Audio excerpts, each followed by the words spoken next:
Good morning dear students. As in the last video we have discussed about the preparation methods of phenol. So today we will discuss about the physical properties and acidic strength of phenol. So let's see the physical properties of phenol, in which we will discuss three physical properties. The first is physical appearance. So if we are talking about the appearance, तो appearance में हम क्या mention करते हैं कि at the room temperature basically they are colorless, liquid or solid. At room temperature they are colorless, liquid or solid. ठीक है, but they turn reddish brown on oxidation. ठीक है, in air, यानी हम ये कह सकते हैं in air they are turned to reddish brown on oxidation. The next property that we are to discuss is boiling point. Boiling point के regarding हम लोग क्या बात कर चुके थे? एल्कोहल में हमने बात की है कि बॉइलिंग पॉइंट क्या होता है, जो सब्सिक्वेंट हाइड्रोकार्बन्स हैं या फिर एल्काइल हैलाइड्स हैं उनसे ज़्यादा एल्कोहल का बॉइलिंग पॉइंट ज़्यादा होता है. ऐसा क्यों होता है? Due to intermolecular hydrogen bonding. In the similar manner here also जो सेम मॉलिक्यूलर मास वाले जो एराइल हैलाइड्स हैं या फिर एरोमेटिक हाइड्रोकार्बन्स हैं उनसे बॉइलिंग पॉइंट इसका क्या होता है? ज़्यादा होता है. तो greater than that of aromatic hydrocarbon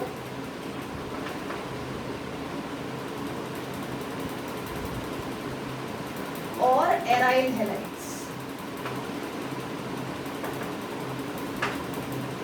due to intermolecular hydrogen bonding in it also.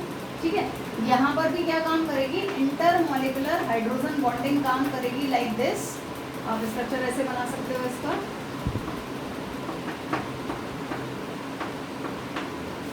ठीक है, OH of one molecule H form intermolecular hydrogen bonding with another molecule of phenol. तो इसके O के साथ इंटरमॉलिक्यूलर हाइड्रोजन बॉन्डिंग बन रही है and again with the next molecule it can show hydrogen bonding. So on. तो इस तरीके से इंटरमॉलिक्यूलर हाइड्रोजन बॉन्डिंग होने की वजह से क्या होगा? इन बॉन्ड्स को तोड़ने के लिए एनर्जी ज़्यादा चाहिए और इसलिए बॉइलिंग पॉइंट क्या होता है? फिनॉल का भी हाई होता है. सॉल्युबिलिटी के रिगार्डिंग बात करें तो सॉल्युबिलिटी में हमने अल्कोहल में पढ़ा हुआ है कि लोअर अल्कोहल जो होते हैं वाटर सॉल्युबल होते हैं, अच्छे से सॉल्युबल हो जाते हैं. लेकिन जैसे जैसे हम हायर अल्कोहल्स की तरफ जाते हैं तो क्या होता है? हायर अल्कोहल्स जो है लेस सॉल्युबल होते जाते हैं. क्यों? क्योंकि उसके अंदर हमारी एल्काइल चेन इंक्रीज करती जाती है, हाइड्रोफोबिक पार्ट बढ़ता जाता है और या आप ऐसे भी कह सकते हैं कि ये इंटरमॉलिक्यूलर हाइड्रोजन बॉन्डिंग को रेजिस्ट करता है.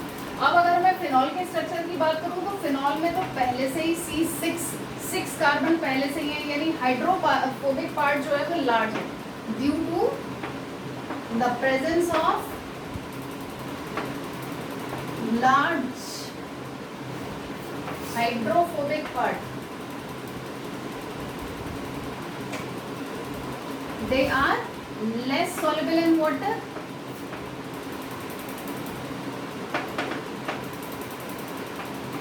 But as we know, like dissolves like, so easily soluble in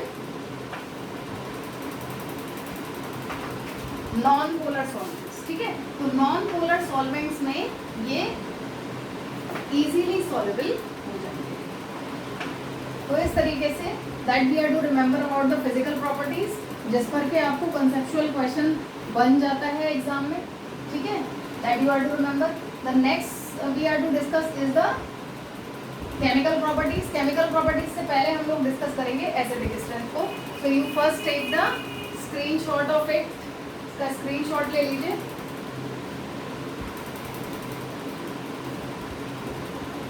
and then we discuss the acidic strength of phenol.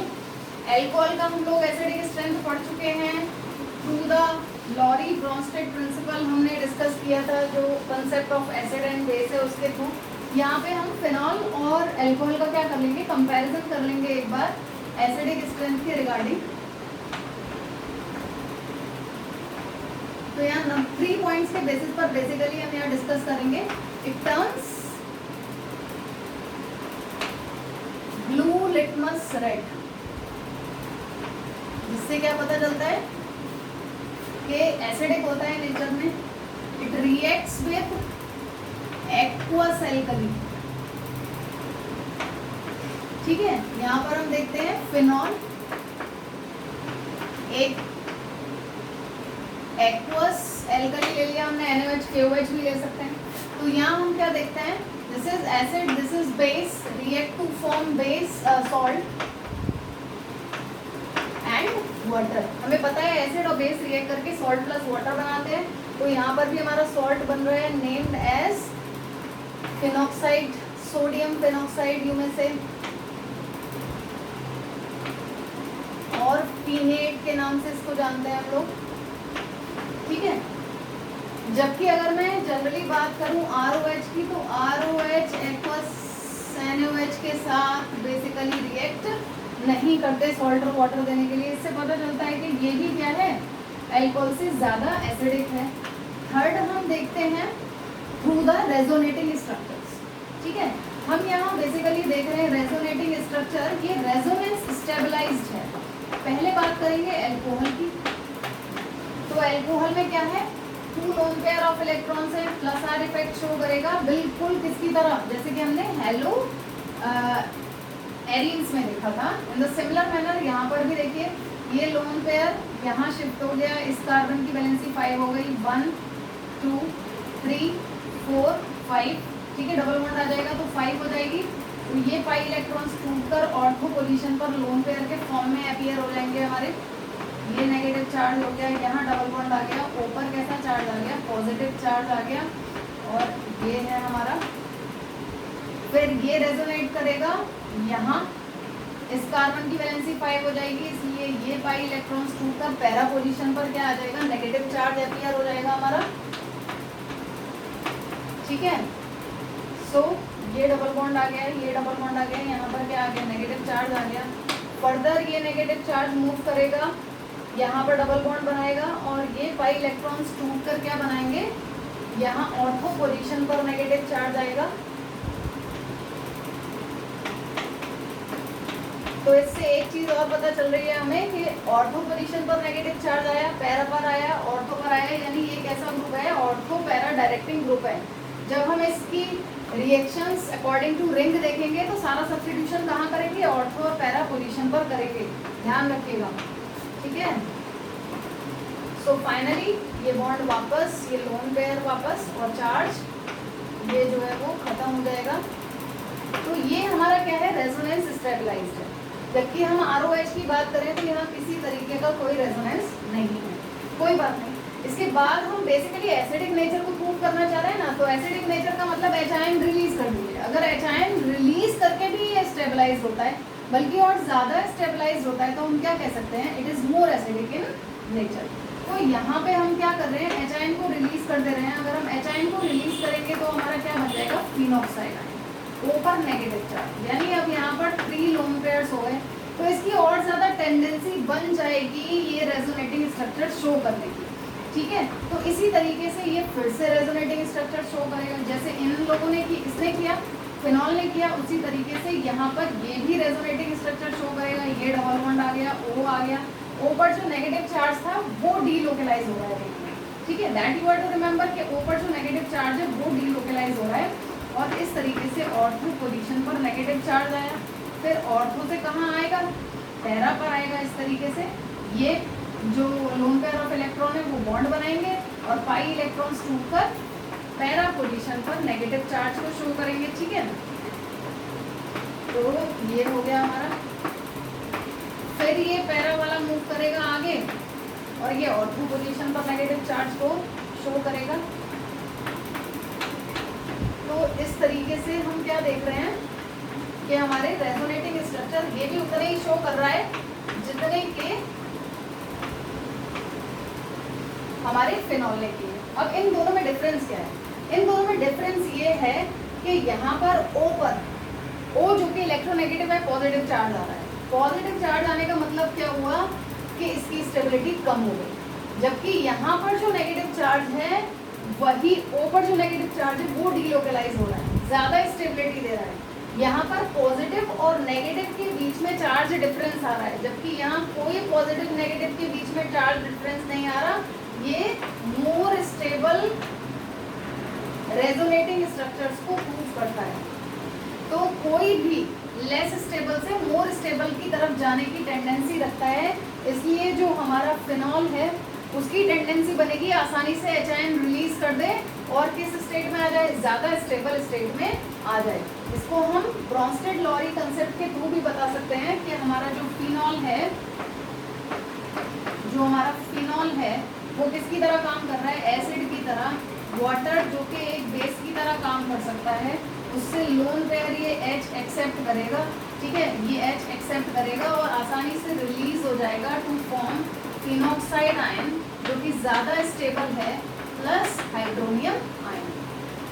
तो ये ब्रॉन्स्टेड-लॉरी कंसेप्ट है और इसमें भी conjugate pair of acid and base बनेंगे, ठीक है। ये एसिड है, ये इसका कंजुगेट बेस है, ये बेस है और ये इसका कंजुगेट एसिड है। जो H को डोनेट कर देता है वो एसिड की तरह काम करता है, ब्रॉन्स्टेड एसिड की तरह जो एक्सेप्ट कर लेता है वो बेस की तरह काम करता है, लाइक दिस।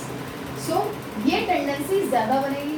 अब मैं इसकी अल्कोहल से कंपैरिजन अगर करूँ तो देखिए, अगर हम अल्कोहल से कंपैरिजन कर रहे हैं तो ROH है, ROH भी यही काम करेगा।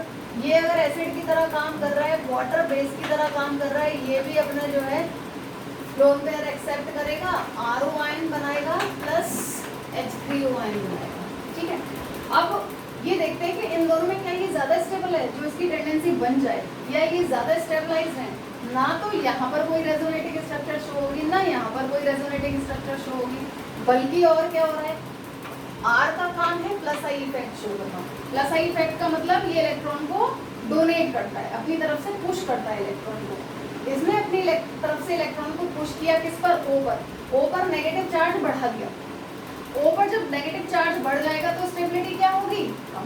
स्टेबिलिटी का मतलब क्या है, नेगेटिव चार्ज को डीलोकलाइज करना चाहिए, लेकिन ये डीलोकलाइज होने की जगह और ज़्यादा यहाँ पर अपीयर हो रहा है, इसलिए लेस स्टेबल। इससे हम ये प्रूव कर सकते हैं इन तीनों बातों से कि जो हमारा फिनॉल है वो ज़्यादा एसिडिक होता है इन कंपैरिजन टू, ठीक है। So now take the screenshot of it and now I am telling you the substitution of different groups in the ring for the acidic state. देखिए, दो तरीके के ग्रुप होते हैं। अगर रिंग पे हमारा सब्स्टिट्यूशन इलेक्ट्रॉन विड्रॉइंग ग्रुप का हो जाए तब क्या होगा, और अगर इलेक्ट्रॉन डोनेटिंग ग्रुप का हो जाए तब क्या होगा, दैट वी हैव टू सी। तो इन जनरल अगर हम बात करें तो अगर कोई इलेक्ट्रॉन विड्रॉइंग ग्रुप का काम होगा इलेक्ट्रॉन को अपनी तरफ विड्रॉ करना। अगर वो रिंग में अपीयर हो जाता है तो वो क्या करेगा, वो इलेक्ट्रॉन डेंसिटी को O और H के बीच, ये हमारी फिनॉल रिंग है, इसमें अगर कोई इलेक्ट्रॉन विड्रॉइंग ग्रुप हम अपीयर करा दें, ठीक है, तो ये क्या करेगा, अपनी तरफ इलेक्ट्रॉन को विड्रॉ करेगा। O और H के बीच में इलेक्ट्रॉन डेंसिटी क्या हो जाएगी, कम हो जाएगी और H आयन जल्दी रिलीज हो जाएगा, यानी इट इंक्रीजेस एसिडिक स्ट्रेंथ। आप कह सकते हो कि अगर आप इलेक्ट्रॉन विड्रॉइंग ग्रुप को एंटर करा देते हो तो एसिडिक स्ट्रेंथ क्या हो जाता है, बढ़ जाती है, ठीक है। अब क्वेश्चन अराइज होता है कि मान लो मैंने अगर नाइट्रोफिनॉल की बात की, ठीक है, तो नाइट्रो हमारा ऑर्थो पोजीशन पर भी आ सकता है, पैरा पर भी आ सकता है, मेटा पर भी आ सकता है, एक नाइट्रो ग्रुप भी आ सकता है, एक से ज़्यादा नाइट्रो ग्रुप भी आ सकता है। तो बेसिकली हमारा ऑर्डर क्या होता है, पहले हम ऑर्डर लिख लेते हैं और फिर इसको समझ लेंगे। 2,4,6 ट्राई नाइट्रोफिनॉल। 2,4,6 ट्राई नाइट्रोफिनॉल का मतलब 2 पोजीशन पे नाइट्रो ग्रुप, 4 पोजीशन पे नाइट्रो ग्रुप और 6 पोजीशन। तो 3 बार NO2 ग्रुप आ गया, एसिडिक स्ट्रेंथ बहुत बढ़ गई। अगर यहीं इसकी जगह 2 जगह पर आता नाइट्रो ग्रुप तो क्या होता, एसिडिक स्ट्रेंथ बढ़ती लेकिन इसकी कंपैरिजन में कम बढ़ती। ठीक है, फर्दर फिर आ रहा है आपका, इसके बाद अगर मैं देखती हूँ तो आता है पैरा नाइट्रोफिनॉल। पैरा नाइट्रोफिनॉल भी एसिडिक स्ट्रेंथ को बढ़ाता है, ऑर्थो इससे कम बढ़ाता है और मेटा इससे भी कम बढ़ाता है, और सबसे लेस एसिडिक इनमें हो जाता है सिंपली फिनॉल। यानी कहने का मतलब ये है कि इलेक्ट्रॉन विड्रॉइंग ग्रुप आएगा तो एसिडिक स्ट्रेंथ बढ़ जाएगी। अब ये ऑर्डर तो आपको समझ में आ गया होगा कि भाई 3 ग्रुप आ गए तो 3 तरफ से इलेक्ट्रॉन्स को अपनी तरफ खींच रहे हैं, तो O और H के बीच तो इलेक्ट्रॉन डेंसिटी रहेगी नहीं, H आसानी से निकल जाएगा। 2 बार आएगा तो भी ऐसा होगा। But what about this order, ortho, para और मेटा, शायद थोड़ा सा समझ में आया हो। अभी हम लोगों ने रेजोनेटिंग स्ट्रक्चर देखे थे फिनॉल के, तो यहाँ पर हमने देखा था कि ऑर्थो और पैरा पोजीशन पर हमारा नेगेटिव चार्ज अपीयर होता है। अभी हम लोगों ने जब स्ट्रक्चर बनाए थे तो देखा था कि ऑर्थो और पैरा पोजीशन पर नेगेटिव चार्ज अपीयर होता है। तो अगर मेरा ऑर्थो और पैरा पोजीशन पर नाइट्रो ग्रुप जुड़ा हुआ होगा, ठीक है, जिसका काम है इलेक्ट्रॉन विड्रॉ करना, तो जब रेजोनेटिंग स्ट्रक्चर में नेगेटिव चार्ज ऑर्थो और पैरा पोजीशन पे आएगा तो नाइट्रो वहीं पर लगा होगा, वो अपनी तरफ इलेक्ट्रॉन्स को खींच लेगा ज़्यादा इजीली। ठीक है, ज़्यादा इजीली खींच लेगा, जिसकी वजह से क्या होगा, ऑर्थो और पैरा ज़्यादा एसिडिक होंगे, जबकि मेटा पोजीशन पे कोई नेगेटिव चार्ज आया ही नहीं। ठीक है, तो मेटा पर अगर नाइट्रो ग्रुप लगा भी है तो भी वो उस टेंडेंसी से या उस मतलब कहना चाहिए उतना आसानी से नहीं खींच पाएगा, जिसकी वजह से हमारा इफेक्ट कम रहेगा। अब इसको इस तरीके से देख लेते हैं। देखिए, जो हमारा नाइट्रो ग्रुप होता है वो 2 चीजें शो करता है, -R इफेक्ट और हमारा -I इफेक्ट। ठीक है, अब जो हम बात कर रहे हैं इलेक्ट्रॉन विड्रॉइंग ग्रुप यानी -I इफेक्ट की बात कर रहे हैं, इसमें जो -R इफेक्ट होता है वो प्रीडोमिनेट होता है, यानी स्ट्रॉन्ग कह सकते हो आप, और ये इफेक्ट होता है हमारा वीक। ठीक है, -R इफेक्ट क्या होगा, just opposite to +R effect. जैसे +R इफेक्ट इलेक्ट्रॉन्स को रिंग की तरफ भेजता है, ये क्या करता है, रिंग से अपनी तरफ खींचता है। ठीक है, ये क्या करता है, -R इफेक्ट रिंग से अपनी तरफ इलेक्ट्रॉन्स को खींचता है। जैसे कि मान लीजिए NO2 ग्रुप मैंने अगर रिंग पर लगा दिया,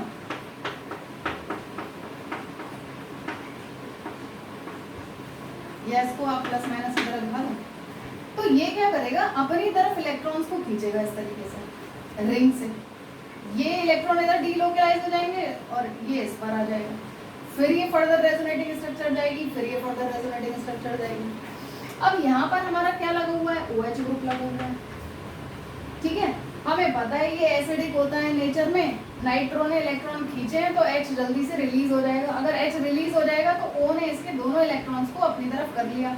अगर इसने दोनों इलेक्ट्रॉन्स को अपनी तरफ कर लिया तो इस पर कैसा चार्ज आ गया, नेगेटिव, और ये नेगेटिव चार्ज लोन पेयर के फॉर्म में यहाँ क्या बना जाएगा, डबल बॉन्ड। अगर इसने डबल बॉन्ड यहाँ बना दिया तो इस कार्बन की वैलेंसी सोचिए 5 हो गई, तो ये पाई इलेक्ट्रॉन्स टूटकर यहाँ पर डबल बॉन्ड बनाएंगे। अगर यहाँ पर डबल बॉन्ड बने तो ये इलेक्ट्रॉन्स टूटकर कार्बन और नाइट्रोजन के बीच में डबल बॉन्ड बनाएगा, और अगर यहाँ डबल बॉन्ड बन गया तो नाइट्रोजन के 4 बॉन्ड फॉर्म हो गए। भाई ये तो कोऑर्डिनेट था, 3 की जगह 4 हो गए, जो उसकी नेचर में नहीं है, तो इसीलिए ये पाई बॉन्ड भी टूटकर यहाँ नेगेटिव चार्ज के फॉर्म में अपीयर हो जाएंगे, लाइक दिस। देखिए, O डबल बॉन्ड फॉर्म कर गया क्योंकि H से दोनों इलेक्ट्रॉन्स उसने ले लिए, नेगेटिव चार्ज के फॉर्म में आ गए और यहाँ पर बॉन्ड बना गए।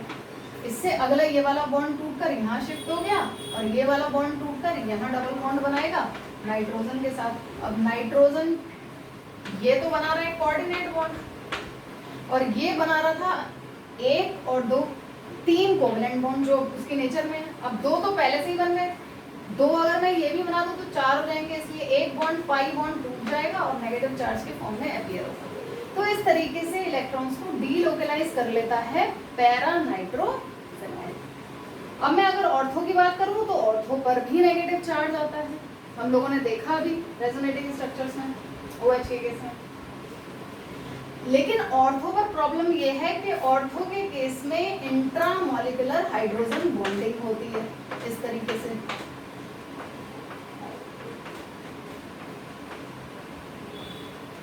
ठीक है, तो यहाँ पर क्या होगा, गई इंट्रामोलिकुलर हाइड्रोजन बॉन्डिंग। अब इंट्रामोलिकुलर हाइड्रोजन बॉन्डिंग की वजह से क्या हो जाएगा, ये थोड़ा रेजिस्ट करेगा H आयन को रिलीज होने से, क्योंकि इसके साथ बॉन्ड बना रहा है।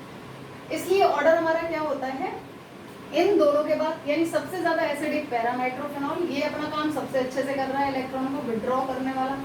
ऑर्थो में क्योंकि इंट्रामोलिकुलर हाइड्रोजन बॉन्डिंग आ गई इसलिए थोड़ा सा रेजिस्ट करेगा। मेटा के केस में नेगेटिव चार्ज वहां आया ही नहीं, तो सिर्फ और सिर्फ वीक माइनस आई इफेक्ट काम करेगा, जिसकी वजह से ये इलेक्ट्रॉन को विड्रॉ तो करेगा, लेकिन इस पर नेगेटिव चार्ज क्योंकि नहीं आ रहा तो उतना अच्छे से विड्रॉ नहीं कर पाएगा, इसलिए इस पोजीशन पर आएगा। और फाइनली आ गया हमारा फिनॉल। ठीक है, तो ये तो बात होगी इलेक्ट्रॉन विड्रॉइंग ग्रुप के एक एग्जांपल के साथ। नेक्स्ट ले लेते हैं एक इलेक्ट्रॉन डोनेटिंग ग्रुप। एक बार स्क्रीनशॉट ले लीजिए इसका।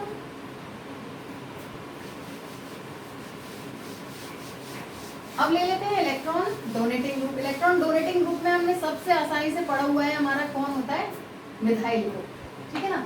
इलेक्ट्रॉन डोनेटिंग ग्रुप की अगर हम बात कर रहे हैं तो इन जनरल अगर हम बात करें तो आर कह सकते हैं ना, यहाँ पे यहाँ मिथाइल लगा देंगे, कुछ भी हो, CH3 लगा सकते हैं, फिर आपका NH2 लगा सकते हैं।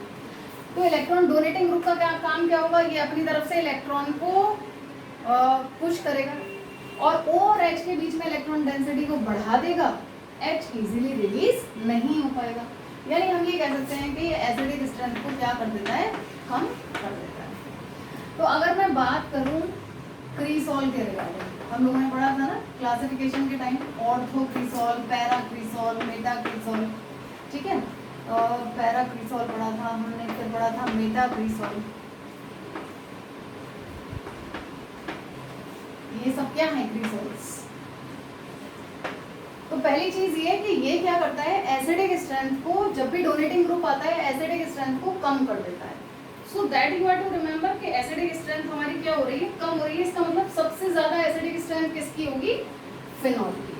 ठीक है, तो सबसे ज्यादा एसिडिक स्ट्रेंथ हो जाएगी हमारी फिनॉल की, ऑब्वियसली, क्योंकि ये एसिडिक स्ट्रेंथ को हमारा कम कर देता है। ठीक है, अब बात आ जाइए, जो OH था जब हमने इसकी रेजोनेटिंग स्ट्रक्चर देखी थी तो नेगेटिव चार्ज ऑर्थो और पैरा पोजीशन पर आ रहा था। ऑर्थो पोजीशन पर नेगेटिव चार्ज आ रहा था, पैरा पोजीशन पर नेगेटिव चार्ज आ रहा था, लेकिन मेटा पोजीशन पर नेगेटिव चार्ज आ ही नहीं रहा था।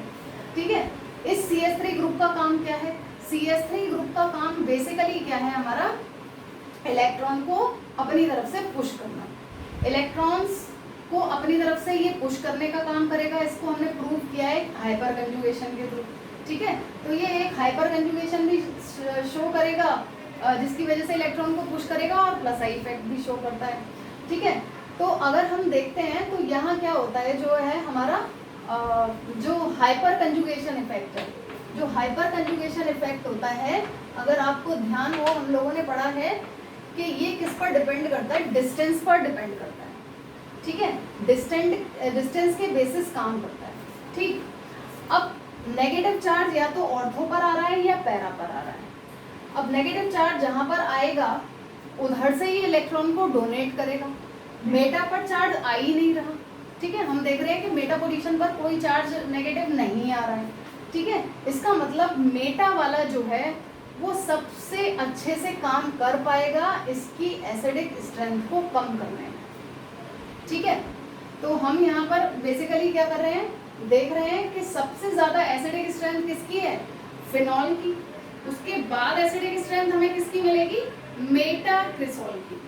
ठीक है, मेटा क्रिसॉल की एसिडिक स्ट्रेंथ उसके बाद मिल जाएगी हमें। अब बात आ रही है यहाँ पर ऑर्थो और पैरा के केस में कि ऑर्थो क्रिसॉल ज्यादा इफेक्टिव है या पैरा क्रिसॉल ज्यादा इफेक्टिव है। तो बेसिकली हम क्या देखते हैं, पैरा क्रिसॉल ज्यादा इफेक्टिव है देन ऑर्थो क्रिसॉल।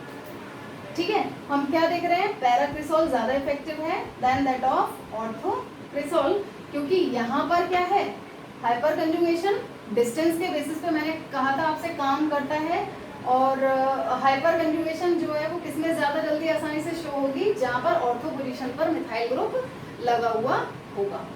तो बेसिकली हम यहाँ पर ऑर्डर देख रहे हैं कि हमारा सबसे ज्यादा एसिडिक स्ट्रेंथ आ गया फिनॉल का, देयर आफ्टर हमारा आता है मेटा का। ठीक है, उसके बाद पैरा का, और फाइनली हमारा ऑर्थो क्रिसॉल जो है वो लीस्ट एसिडिक होगा। यानी